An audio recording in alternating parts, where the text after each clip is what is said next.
What's up, Blessed Be Outdoor fans? Welcome back to the channel. Today we are inside and we're going to be talking about the best 5 baits for bass fishing. Here we go. So recently I got into bass fishing. It was about a year ago when I decided, hey, I really want to try to get good at bass fishing because previously I had done some bass fishing, some freshwater fishing, and I really didn't know what I was doing. I was just kind of just throwing random stuff, and it'd work out sometimes, it wouldn't work out other times, and I really didn't know when to use specific lures and what lures were the best. And so, after about a year of committing to trying to get better at bass fishing, these are the top 5 lures for me that came to the surface. And so everybody's going to have their own best top 5 or best top 10 or whatever you want to call it, because everyone has a different opinion. And that's the beauty of bass fishing. I mean, there's so many different lures to choose from. I mean, it can be a little intimidating, but you have a lot of options and you can build your arsenal the way that you want to. So this is the way that I've built my arsenal. And if you are interested in learning about that, stay tuned. And we're going to talk about my favorite top 5 lures, especially for beginners, because that's where I started as well. So let's start looking at these lures. All right, y'all. Well, the first lure that we're going to start off with, there should be really no controversy that this is probably on every single person's top 5 or top 10 lure list, because it is so reliable, so consistent, so affordable, and so easy to use. And that would be the stick bait. So this is the Yum Dinger, and there's 15 million different versions of a stick bait, and they come in all different sizes, all different colors, and best of all, they are super affordable, at least this brand. Yeah, I've used Yum just because of, number one, the affordability, because you go through a lot of these baits when you're fishing quite often. And number two, they're reliable. They catch fish. I mean, it's hard not to go fishing if you know what you're doing and not catch fish on a stick bait. Trust me, I have done that too. But it's just very reliable and very easy to use. So that would be definitely the lure to start off with on this list. So what I love about the stick bait is not only its versatility, but also its simplicity. There's so many different ways that you can rig the stick bait and catch fish. So the most popular way to rig a stick bait, in my opinion, is the Texas rig, which is basically you have a worm hook and it goes through here and it's rigged to where it's weedless on the top, and you can either fish it with a weight or without a weight. And that is basically it's pretty simple. You let it sink all the way to the bottom and you just drag it along the bottom, or you can even flip it into cover and it goes very nicely into cover just because of its simple profile. It doesn't really get hung up if you rig it right, rig it weedless. And it's just an all-around bait that can really do anything you want. Another way that you can rig it is wacky rig it, which is where you put a small hook just through the top right here and it hangs down like this. Wacky rigging is super effective. I've caught a lot of good fish wacky rigged, and it's really finessey. A lot of wacky rigs don't have weights, which you can get the hooks with weights on the hooks, but it just falls down to the bottom and it has a very natural looking presentation as it goes down. So the stick bait, super versatile and super reliable. As far as size and color goes, there's a million different types, but the most popular is the 5-inch stick bait, which is what I have right here. And then this color is watermelon red flake. So it has a very natural tone to it, but it also has these little red flakes in here, if you can see, and it makes it very attractive to the fish. Fish, and especially bass, they love the color red. And so this is the most common color that I use, is watermelon red flake. You have green pumpkin, which is also a super natural color. And then you have all kinds of crazy wacky colors that you can choose from as well. But if your water is clear to stained where you fish, watermelon red flake works very well. If your water is super dirty, I would go with a darker color such as Junebug or black and blue, because it stands out against that murkier water. But as far as the stick bait, so versatile. You can use it in lakes, you can use it as ponds, you can use it in rivers, you can use it for bed fishing, you can use it for flipping, you can use it for dragging off a shelf like 20 feet deep in a lake. I mean, it's so versatile, and it should be really in everyone's tackle box. So that is my first choice for my top 5. All right, guys, if you are a fan of my channel and you have watched my videos, you know that one of my favorite baits to throw is the paddle tail swim bait. I have grown to love this bait so much, mainly because of its versatility, and also it's just a fun bait to throw, in my opinion. This bait can be used, depending on how you rig it, anywhere. I throw it in pads, I throw it in grass, I throw it over rock. I use it just all over the place because it is so versatile and it attracts fish. You can fish it slow, you can fish it fast, you can fish it high in the water column, you can let it sink all the way down to the bottom, you can fish it in the middle. It's so versatile, not only the way you can rig it, but also the way that you can fish it, just like the stick bait, which versatility, in my opinion, is the number one thing when it comes to choosing baits. You want a bait that can do a bunch of different things, starting off for beginners, because if you have a bait that only fits a super small niche, like a purpose, it's not as effective for, especially for beginners. Now, if you're a pro angler, those specific purposes can be met with different types of baits. But anyway, versatility is super important. So continuing on the subject of versatility, here are a few different methods to rig up these soft plastic paddle tail swim baits to fit different scenarios. So number one, my personal all-time favorite way to rig these soft plastic paddle tail swim baits is with this underbelly weedless hook. So basically, this screw part screws into the bait, and the hook comes up through the bottom and rests in the bait, and it's flat, it's weedless. The hook is not penetrating out through the skin of the bait. And so what that allows is you can throw this in heavy cover and you can pull it through, and it's not going to get hung up because the hook point is not exposed. I mean, you can throw it this literally in pads and heavy rock where you would get hung up on other exposed hooks. I mean, I've thrown it into trees because I've, missed my cast, and I've pulled it out through a tree because the hook is not exposed and it's able to come through.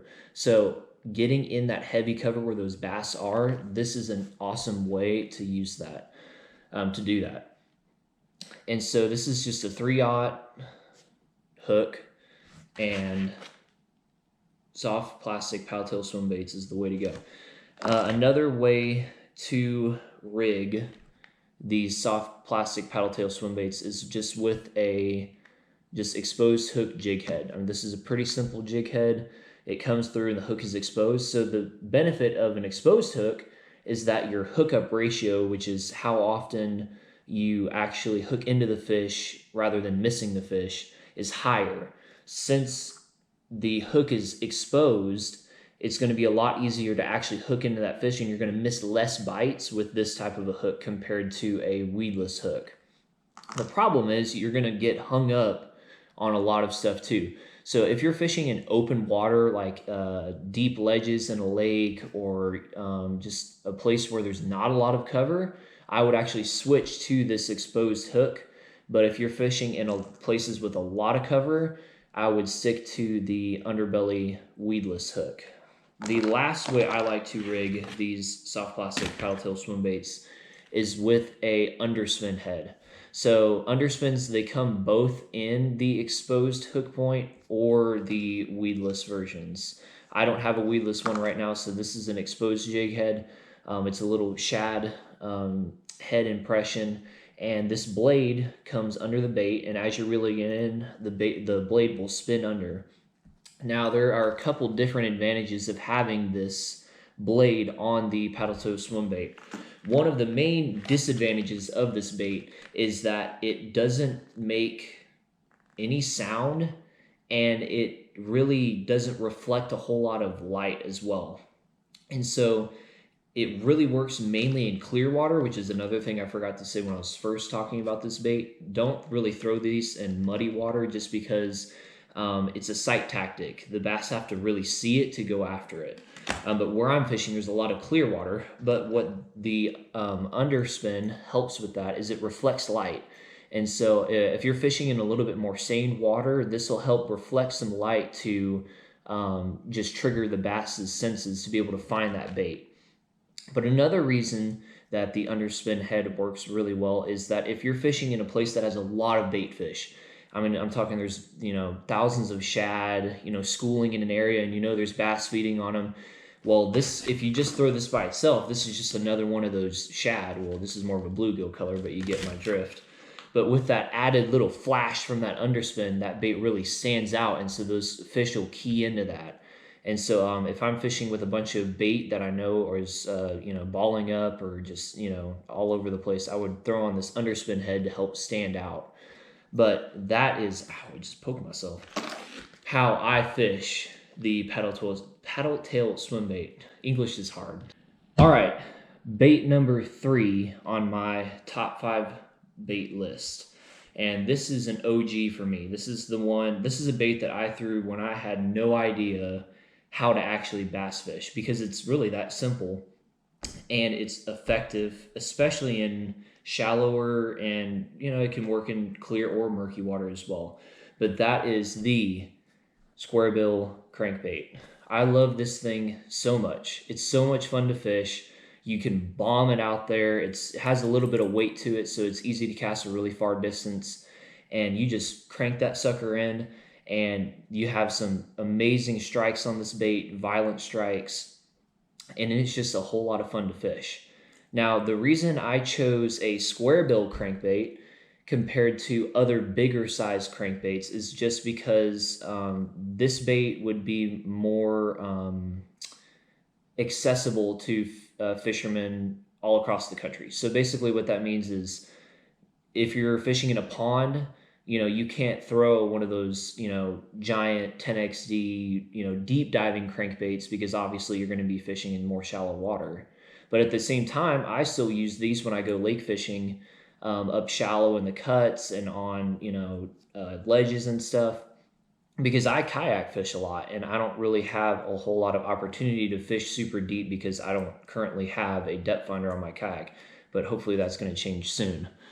So I love this bait. It's really one that I have caught probably the most bass on in my life, other than the Texas rigged Senko worm. And so once again, there are a million different types of this bait. This is just a shad imitation. There's bluegill imitation, crawfish imitation. There's so many different types and colors of this, and sizes as well. But I went with the square bill just because you can use it in many different scenarios, and it's easy to use even for people who are bank fishing or fishing off of kayaks and that stuff as well. So that is my number 3 coming in hot, the square bill crankbait. All right, number 4, and these aren't really in order of my top bait to my least favorite bait. These are just 5 baits that I would just have on my rod at any time to be able to use any time of the year, all day, and be able to catch fish. So just because I started with a particular one doesn't mean it's my absolute favorite, although the paddle tail swim bait right now is my favorite.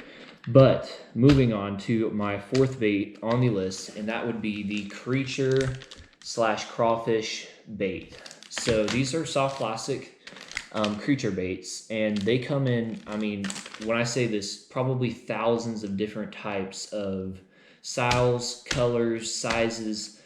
Really, it's finding one that you really like and then just going with that. So first off, I have the Guggen Squad Bandito Bug, which is quickly becoming my favorite creature bait, just because of it looks like a creature. This can pass as a crawl. This can pass as, I mean, just really anything that's going to be crawling in the water, swimming in the water that resembles any type of bug or even a bluegill. This can actually represent a bluegill as well, because when you kick it off the bottom and you pop it, it could look like a bluegill swimming with these legs as well. And really the bass, you know, if it has legs and it's moving, or it has a tail and it's moving, they're going to eat it. Somebody's coming in. So the creature bait, just like the stick bait, is super versatile. I would argue that the stick bait is just a little bit more versatile just because of its simplicity. But I love a creature bait around heavy cover.